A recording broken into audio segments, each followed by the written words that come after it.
Okay, video two. We got the brakes out of the way. Prepping your S550 for the track. So you got your brake pads done. You got fluid changed. Uh, we're done with brakes pretty much. Honestly, at that point, the only real thing you gotta really need, I'd suggest, is fluids in the car. Change all the fluids and a front end dip. I plastic dipped mine, and I did the whole front end because and I found this out the hard way. Rock chips are a real concern on the track. If you start following somebody, especially if you're coming up with somebody who's slower than you, you're kind of stuck behind them for a minute before you can pass. They're just shooting rocks and chunks of rubber at you at 100 miles an hour, and it will go straight through, down through your right to primer and even to steel. You look at cars that have been tracked extensively with nothing on the front, and yeah, you got to respray the front end. And here's another question. You might want to sell this car. So you might want to just do things that'll keep the car in the bestest condition as possible for resale. And if you're like, oh, I'm going to build it, keep it forever, turn it into a race car, well, you're an idiot. But we'll cover that later. Plastic dip, fluids. Now this car, the S550s monitor engine, tranny, rear end fluid temperatures. The car will go into limp mode if it gets too hot. Engine gets too hot, goes into limp mode. It'll cut power to 4 cylinders, just use it as an air pump to cool it down as fast as possible. Same thing with the rear end and tranny. It'll straight up throw codes across the dash. Me personally, have not ever seen it. Only reason I know it exists is because I've read it in the owner's manual. It tells you this will happen if the temps get too high. Now, the temps will go high. That's just a matter of thing. And if you've done modifications, like, my God, if you put a supercharger or a turbo on this thing, you're screwed. Heat soak, you're done. I mean, good luck. You can only run that thing dead of winter or spring. No summer driving, at the track at least. This is a racetrack. This is not street driving. The more modifications you do to that engine, the more heat it produces, the more heat you have to get rid of. And when you're going wide open, hard on the brakes, wide open, hard on the brakes, wide open, hard on the brakes for 20 minutes, that is some real heat that you do not come across in the street when you're just doing a pole or drag racing somebody. You know, stick to autocross if you want to do that crap. Here's the thing. You put your dash, you have an analog water temp. So you have that, you can easily, it's right there on a tachometer. That's easy to keep track of. Turn your middle dash. I like to run it with the oil temp. And you'll see that oil temp, it'll outrun the water temp by a mile. And granted, it's never gone to red, it's never done it, it's never gone to limp mode. But anytime your temperatures really go high, you're breaking down the oil at a substantially faster rate. So change your oil frequently. I would go into a track day with new oil. When I come out of a track day, track weekend that is, maybe not a day, but a track weekend, I would change the oil because that oil has gotten a severe workout. Just change it out. It's cheap insurance, just do it. Go synthetics because synthetics hold up to heat a lot better. Okay, and honestly, at that point, you are good to go. You can run, and I suggest people stop there and run all year with your car like that. One, it's less of a headache, makes everything simple, and yeah, you know, just get some time behind the wheel. Use your money wisely for entry fees. Now, let's say you have a little bit more money, and you just cannot not mess with your car. Okay, so what next? Well, next I would do a brake cooling duct kit. That's relatively cheap. It's only about $235, something like that. JLT makes it. Take out your front fog lights. It will increase the life of your rotors by eons. It was simply the smartest thing I ever did.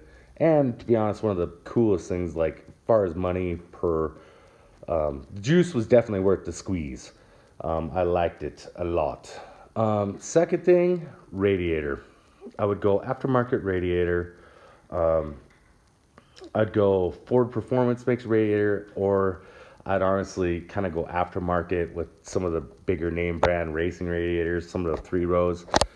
That will help lower the temperature severely over the stock radiator. Granted, the stock radiator is pulling its weight and doing all right, but the aftermarket one, it's $500 to buy it. I don't know how much to put it in, or you can do it yourself. It's just a smart thing to do to keep those temps down. Temperature's your enemy, and especially if you're getting crazy with doing an engine build.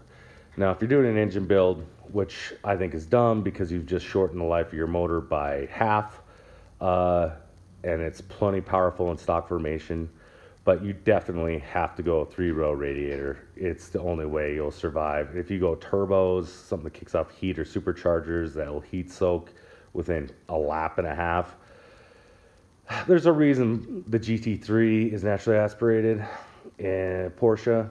It's because when it comes to road track use, you can even talk to John Hennessy himself, the king of turbo and supercharging. He'll say, oh, tracking it, road track racing it, no, just keep it naturally aspirated.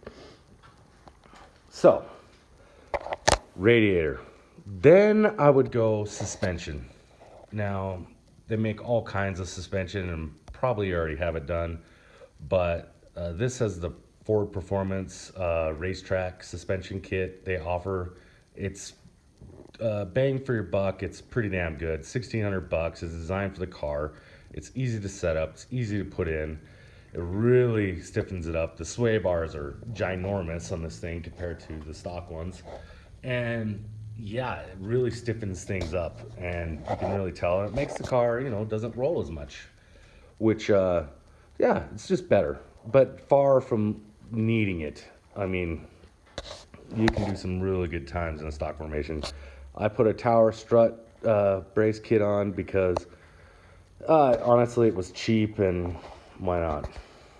So did that. So like that's about $2,000 for parts, and it really makes a difference. Notice I haven't said tires. Now the one thing about tires, everybody's like, oh, it's the easiest way to do the best laps. True, it is. Putting aftermarket tires on, simplest way to really add power. And I run occasionally semi slicks myself. These are slicks. Theirs are cut slicks. But the main reason I bought these slicks, I tend not to buy them. I tend to run just like, see the bottom tire, just a summer or an all season tire. It just money. Those tires last literally one race weekend, and they're pretty much done. And you just throw them away in the trash. And that's a lot of money for most cut slicks. These slicks, just because of the size, I was able to get a really good deal on them. So they're actually super cheap. I got them cheaper than I can get a regular performance summer tire. So that's kind of why I have them. But it does. But here's the thing. There's one positive things about running street tires. The first thing is you can bro code everybody on these street tires.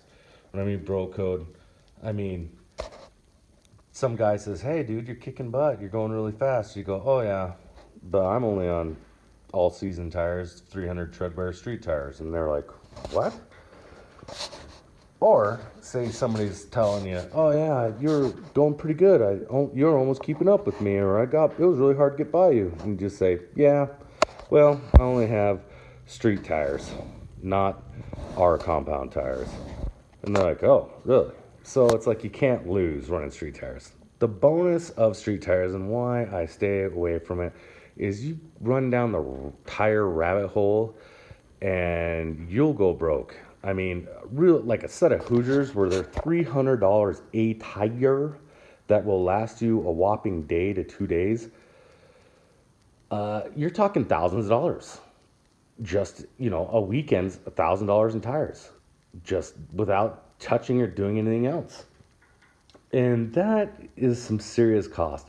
And another thing is when you're a beginner, street tires, they squeal, they're very forgiving. They tell you when you're at the edge and kind of teach you how to drive a car or catch a car when you push it too far, versus our compound tire, which just lets go. And especially the Maxxis tires. Man, I'm in Maxxis tired cars, and they literally, like, it's grip, back end's gone. And then off the track you go. Another bad thing about our compounds, you have to heat them up. You got to do laps that you are taking it easy, building the heat up before you push it, because you push it too quickly, again, the tire will let go and you'll fly off the road. Why? Street tires are designed for street use. So basically, as soon as you pull on the track, you can go wide open and you don't have to worry about a thing because the tire is designed for that stuff. So you can just haul ass and push right away, and then the tire will actually degrade with heat versus a slick, which you have to take it easy. And if you push it too fast, and I've seen it at least 4 times this last year alone, where guys go out, they push a little too fast, too early, and that tire gives out and it's over. They're flying off the track. And let's face it, being on the track is a lot better than flying off the track. So street tires, if you're a beginner, honestly, run street tires for a year or more. I know many people, track veterans that even who have gone past and, been doing this for years, gone and ran our comps all the time, went fast times. But then because of cost reasons and honestly for fun, for just the ability of the car, stepped it back down and just run a good all season tire. Because they'll last, you can get 4 or 5 weekends out of a street tire versus 1, maybe 2 weekends if you're, drive really slow. Out of a race tire, and it's just better. I mean, you'll learn a lot more running a street tire. So that's why I tend to try to tell people to stay away. I go art compounds just for fun because you can really drop some time. So here's a little trick, and I was told this trick: if you switch to art compound tires and you do not drop at least 4 seconds over a street tire, 4 to 5 seconds, you have switched too early and you're not a very good driver and you just went too early. Because that's tendency what you see a lot of is people, they're jumping the gun too fast. Their skill level doesn't match the equipment versus, they're just kind of, you need to ease into things. So there's no point into jumping it too early. And okay, final thing.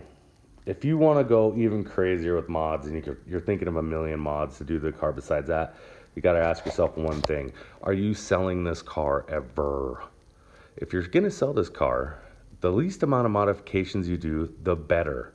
I mean, you run our compounds, well, suddenly you need a seat in there to hold you in place. And suddenly you need a roll bar because, you got to have a roll bar to compete in TT Challenge. I want to go to whatever contest or street competition you want to do. All right, suddenly your street car is on. Look, sell your street car and just buy somebody else's race car. You save yourself a fortune. One, because you can buy a race car for cheap as crap because nobody wants to buy race cars.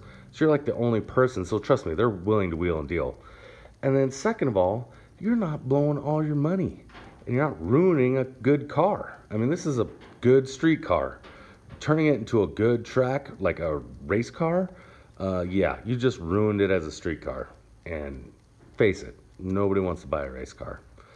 And if they do, well, they're really, really not smart. So keep that in mind. Draw that line. What do you want to do? How into this are you? If you're just like me, where you like your street cars, you just like to go to a place where you can drive with no speed limits and everybody's going the same direction and you can really see what the limits are, then yeah, don't get crazy. Now, if you want to compete, run TT, just go buy a salvage car or something else. Race car, already prepped race car. And that's it. So that's all I got.